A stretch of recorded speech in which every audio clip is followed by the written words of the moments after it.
جی مشائخ، آپ کے ساتھی جب تک جڑتے ہیں گفتگو ہم جاری رکھتے ہیں تاکہ مختصر وقت میں اس کو نپٹایا جا سکے۔ درجات الملائکہ پر ہماری گفتگو چل رہی تھی اور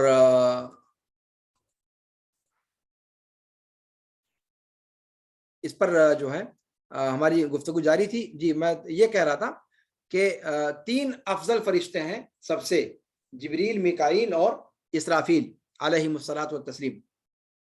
ان کو اللہ کے رسول صلی اللہ علیہ وسلم نے اپنی دعا میں اکٹھا ذکر فرمایا ہے۔ تہجد کی دعا میں آپ صلی اللہ علیہ وسلم اس کو ان کا نام لے کر کے جو ہے نام لیا کرتے تھے۔ اور ان تینوں میں قدر مشترک میں نے بتایا آپ سے یہ ہے کہ یہ سارے کے سارے فَإِنَّهُمْ مُوَكَّلُونَ بِأَنْوَاعِ الْحَيَاءِ، زندگی کے مختلف اقسام کی ذمہ داری ان کو سونپی گئی تھی، جن میں سے جبریل امین کو اللہ رب العالمین نے دلوں کی زندگی کا معاملہ سونپا تھا۔ اور انسان کی دلوں کی زندگی کیا ہے؟ وحی کے ذریعے سے، اسی لیے وحی کو اللہ رب العالمین نے روح کہا ہے۔ جی اللہ رب العالمین نے فرمایا قل نزلہ روح القدس من ربک بالحق، یہ حیات قلوب ہے، یہ دلوں کی زندگی ہے۔ تو دلوں کو زندگی بخشنے والی چیز کو بھیجنے کی ذمہ داری جبریل امین کو دی تھی، اور دلوں کی زندگی ہی حقیقی زندگی ہے، اسی پر بعد الموت کی زندگی کا اصل فلاح ٹکا ہوا ہے۔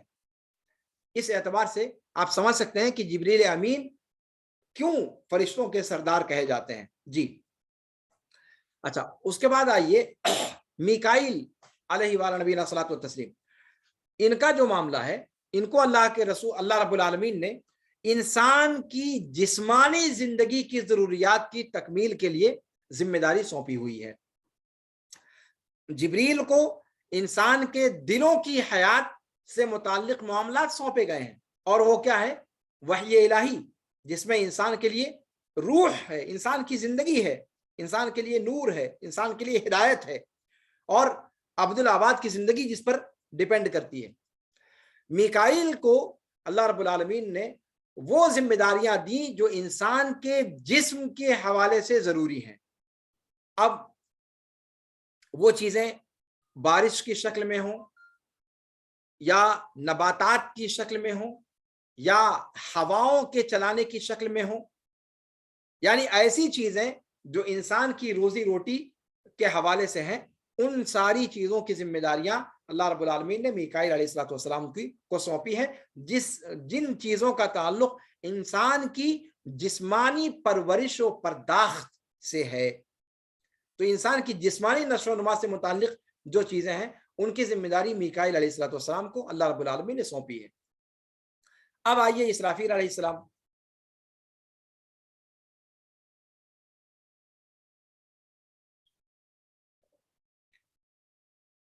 اسرافیل علیہ الصلوۃ والسلام، ان کو کیا ذمہ داری اللہ رب العالمین نے سونپی ہے؟ ان کو سور پھونکنے کی ذمہ داری اللہ رب العالمین نے سونپی ہے، اور یہ سور وہی چیز ہے جس کے ذریعے سے مردہ جسموں میں دوبارہ روح کو ڈالا جائے گا، یا دوبارہ انسان کو زندگی عطا کی جائے گی، وہ والی زندگی جس کے بعد ابد الآباد تک کبھی پھر موت انسان پر نہیں ہے۔ تو اس طریقے سے آپ دیکھ رہے ہیں کہ تینوں فرشتوں کا زندگی کے معاملے سے تعلق ہے، یا دل کی زندگی، یا جسم کی زندگی، یا بعث بعد الموت کی زندگی۔ یہ تینوں کے تینوں فرشتے انسان کے حیات سے متعلق معاملات کے ذمہ دار ہیں۔ جی اچھا، اس کا مطلب یہ ہے کہ یہ تینوں فرشتے کسی نہ کسی طور پر انسان کی زندگی سے ان کا تعلق ہے۔ جی اچھا، اور اس کو جو یہاں پر کہا کہ ذمہ داری سونپی گئی ہے، موکل کا لفظ استعمال کیا جاتا ہے عربی زبان میں، یہ تعبیر بھی قرآن سے ہی ماخوذ ہے۔ قرآن کریم میں اللہ رب العالمین نے فرمایا سورہ سجدہ میں قل یتوفاکم ملک الموت الذی وکل بکم، پھر اے نبی کہہ دیجئے کہ تمہیں موت کا فرشتہ موت بخشتا ہے، موت دیتا ہے، مار ڈالتا ہے، وفات دیتا ہے، وہ موت کا فرشتہ جو تمہارے اوپر سونپا گیا ہے، تمہارے اوپر جس کو تمہاری ذمہ داری دی گئی ہے۔ اس کا مطلب جتنے فرشتے ہیں یہ موکل ہیں، اللہ رب العالمین کی طرف سے ان کو ذمہ داری سونپی گئی ہے باقاعدہ، یہ قرآن کی تعبیر ہے جی۔ تو ملک الموت کو اللہ رب العالمین نے انسان پر موکل کیا ہے کہ وہ ان کی روح نکالے جی۔ یہاں ایک بات اور واضح کر دینی ضروری ہے ایمان بالملائکہ کے تعلق سے، کہ جب یہ کہا گیا کہ ان کو یہ ذمہ داری دی گئی ہے، ان کو یہ ذمہ داری دی گئی ہے، ملک الموت کو روح قبض کرنے کی ذمہ داری دی گئی ہے، اس سے کیا سمجھ میں آتا ہے؟ اور یہ چیز جاننا بہت ضروری ہے، دھیان دیجئے گا، میں بہت آج آپ لوگوں سے توجہ اور آپ کا جو ہے آپ کی خاص توجہ چاہتا ہوں۔ اس کی وجہ یہ ہے کہ ایمان بالملائکہ کے مفہوم کو نہ سمجھ پانے کی وجہ سے آج ہمارے بہت سارے مدارس کے پڑھے ہوئے طلبہ بھی راہ راست سے بھٹک جاتے ہیں۔ عام طور سے آپ سنتے ہوں گے کہ بھائی یہ سب ٹھیک ہے، قرآن میں آیا ہے، حدیث میں آیا ہے، لیکن یار عقل میں یہ بات آتی نہیں ہے۔ کیوں نہیں آتی؟ کہتے ہیں کہ اگر آپ ملک الموت کو مانو تو اچانک ایک وقت میں ہزاروں جانیں قبض ہو جاتی ہیں، اور ہر سیکنڈ دنیا کے اندر لوگ مرتے رہتے ہیں۔ تو ملک الموت کو اگر ہم مانتے ہیں تو ملک الموت کہاں ایک سیکنڈ میں 50 جگہ پر کیسے موجود رہ سکتا ہے؟ یہ باتیں آتی ذہن میں آتی ہوں گی۔ اس کو اٹھاتے ہیں اس نقطے کو کہ موت کا فرشتہ کہتے ہیں لوگ، بھیا وہ فرشتہ کہاں موجود رہتا ہے؟ اگر اس کو آپ حقیقت پہ محمول کر لو تو پھر آپ کیسے مانو گے کہ ایک ہی سیکنڈ میں ایک ہی وقت میں یہاں کسی کی جان جا رہی ہے، اور آج سے 100 کلومیٹر یہاں سے 100 کلومیٹر دور کسی کی جان نکل رہی ہے، اور 2000 کلومیٹر کی دوری پر کسی کی جان نکل رہی ہے؟ بھیا وہ یہاں پر ہے کہ وہاں پر ہے کہ وہاں پر ہے؟ آدمی وہاں پر الجھ جاتا ہے۔ اور اسی لیے ایمان بالملائکہ کے بارے میں تفصیلات کا جاننا ضروری ہے، خاص طور سے نئے ذہن کے اندر جو شکوک و شبہات آتے ہیں ان کا ازالہ کرنے کے لیے ان سب تفصیلات کو جاننا چاہیے۔